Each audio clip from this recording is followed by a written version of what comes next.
Oh boy, I get to pre-review 3 films I have absolutely no interest in watching. That's generally how these videos go though, so really, I don't know why I'm so surprised. Now before I start, I do have to say this. I admire James Cameron. He's a great director, a brilliant artist, and a fantastic writer. He's brought some of the most iconic characters and movies to life on the silver screen. But like any artist, he can have hits and misses, and in my opinion, Avatar was a miss. I'm probably in the minority here, but I didn't like the Avatar movie.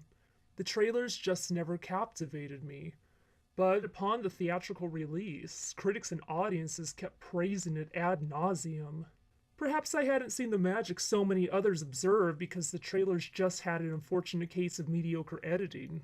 Suffice to say, I finally caved and went to see it. First impressions are the best impressions. And my first impression was that this movie was trying to swindle me out of more money because the cheaper 2D tickets were sold out, forcing me to purchase the $15 3D ticket. When the movie started, everyone around me erupted in thunderous applause, surely indicating great things to come. Yet, the longer I watched it, the more I realized just how flat it was. Even with all the action and visual effects, I was bored. A scene that sticks out in my mind to this day was when Norm saw the floating mountains, not because of anything awe-inspiring, but because it was one of the most obvious emotional coachings ever. When Alan and Ellie witnessed the Brachiosaurus in 1993's Jurassic Park, there was real emotion there. From the slow reveal focusing on the gradual transformation of their expressions, to the haunting buildup of the music, it was brilliant. With the floating mountain scene, I felt not a shared mystification with Norm, but an awkward manipulation of the viewer's expected reaction. I honestly believe Trudy's line of, "You should see the look on your faces," was Cameron vicariously coaching the audience that they're supposed to be enthralled, when the wonderment should have occurred organically. The mountain reveal did absolutely nothing for me, as it only seemed to fill a checklist of plot devices, such as reveal of a grand-scale animal/place while showing the character's reaction, check. And this happened yet again with Jake touching the helicordium plants in the jungle. Every time he touched them, the fronds retreated into their stumps. It was okay the first few times, but he kept doing it, and it was shown from multiple angles. The effect wasn't so great that it deserved such a drawn-out time. Actually, much of the film seemed to push how cool the environment looked, while neglecting character development.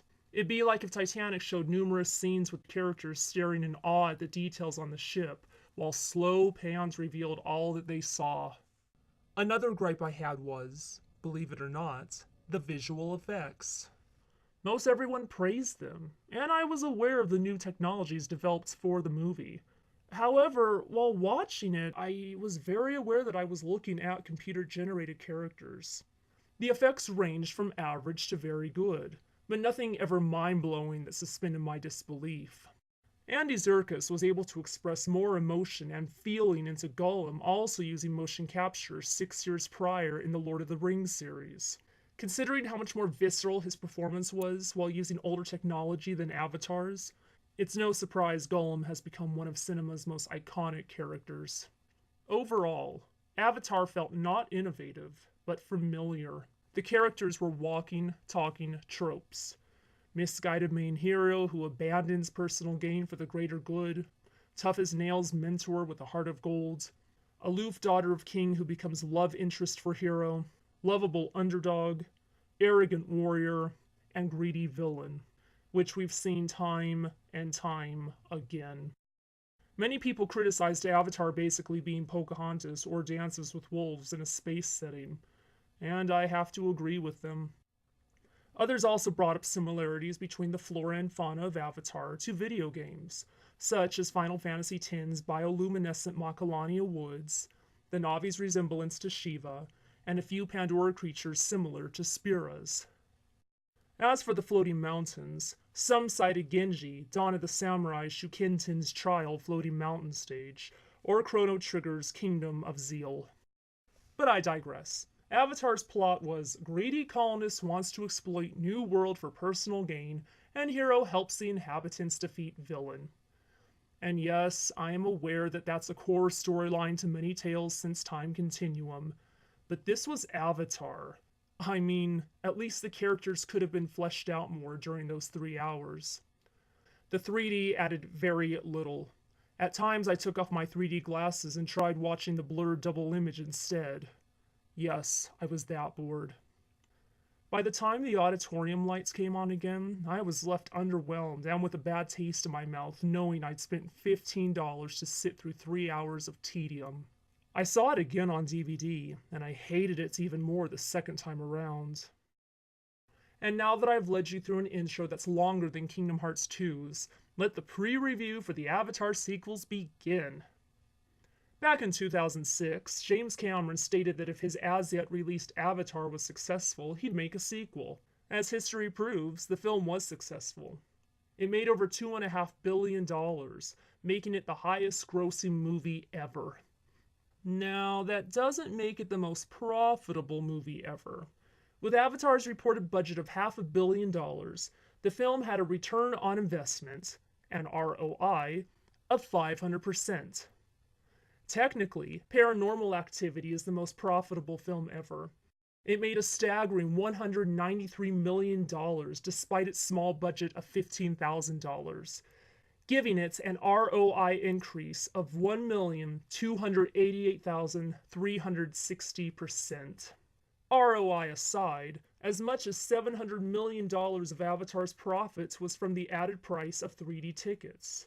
So if the movie was only in 2D format, the profit would be $2,100 million, nearly $100 million less than Titanic. Excluding inflation and 3D prices and relying solely on tickets sold, Avatar slips even farther down, having sold only 97 million tickets.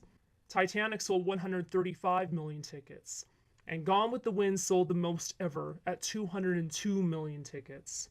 Anyway, Cameron began writing not just a sequel, but a trio of follow-ups, with a December 2016 scheduled release for the first installments of the new bunch. Disney, Fox, and Lightstorm signed a deal in September 2011 to build an Avatar land in Animal Kingdom at the Walt Disney World Resort in Florida. However, not all was well in paradise. While Avatar does have a large fan base, the news of a set of sequels was met with lukewarm fanfare. Much of Avatar's revenue was earned from folks like me, who were suckered in due to curiosity or being Cameron fans, and one dose of Avatar was enough for them. Fox, not wanting to invest another $500 million like it did for the original, slashed 2's budget in half. Cameron has stated that, instead of going ahead full speed to develop new tech for the sequel, he'll be recycling the original's technology and focus on introducing new characters, creatures, and environments.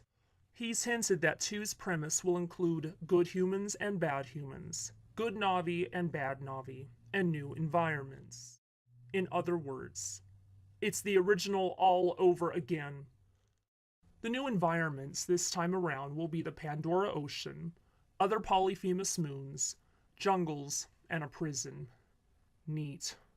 Water motion capture is the main new tech being developed for the film, but it's safe to say any underwater scenes will only account for a small portion of the story. Regardless, the perfecting of the underwater motion capture and the hiring of 4 screenwriters to translate Cameron's 1,500 pages of notes into a coherent screenplay has forced the film to be pushed back 1 year for a 2017 release instead. In Peter Jackson fashion, the movies are being filmed back-to-back in New Zealand, with projected winter releases for each. It's understandable that the films are going for December release dates, seeing as Oscar season begins in November and lasts until December 31st. Finer point details about the movie indicates that the sequel will take place a few years after the first film's timeline. Cameron has stated that this movie will focus more on Na'vi culture and is a, quote, family story, unquote, making me wonder if Jake and Neytiri have a child. If this is the case, I have to point out the biological flaw. Jake's new body is a hybrid human/Na'vi. Hybrids are sterile and cannot reproduce. So, in case they do show a child, Jake isn't the father. Both Stephen Lang and Sigourney Weaver are back for the sequels, despite both of their characters dying in the first. Grace's role may be a spiritual presence of sorts, while Colonel Miles may show up as a clone or revive Cyborg. Sadly, Michelle Rodriguez's Trudy won't be returning. While the plot of the fourth movie has not been revealed entirely, Cameron has hinted that it'll be a prequel showing when humans arrived on Pandora. Alright, now it's time to predict how these things will fare at the box office. Will people be willing to watch the sequels? Yes and no. People will definitely watch number 2, but it'll be the crossroads for the series. Let me explain what I mean. Anyone who goes to see number 2 are one of 4 moviegoers. 1. They're James Cameron fans. 2. They didn't particularly like the first Avatar, but they're willing to give the sequel a chance. 3. They like the first movie and want to see the sequel.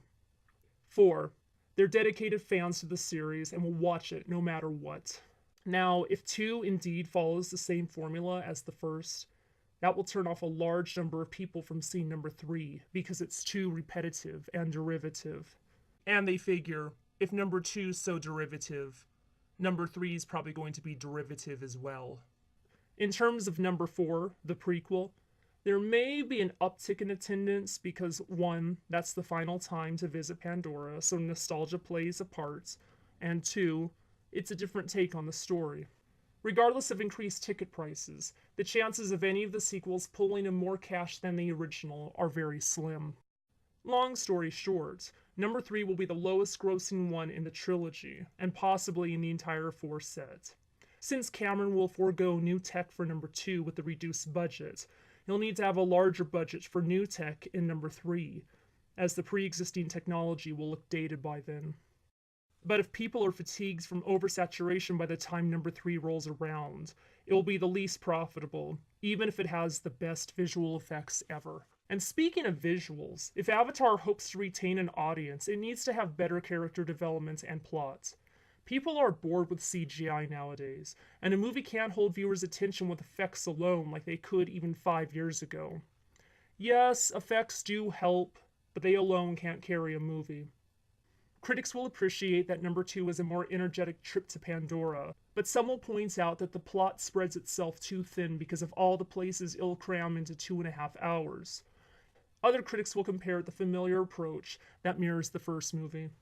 Given that the world is no longer in the throes of Avatar mania, Cameron's overzealous endeavors may be too ambitious. Avatar did not have the timeless longevity of his other films, and the movie quietly faded from the collective conscience after a couple of years' time. It wasn't a cultural phenomenon like the first 2 Terminator movies, Aliens, or Titanic. For instance, when was the last time you heard someone quote a line from the film recently? Chances are you haven't. Most people did not ask for these sequels.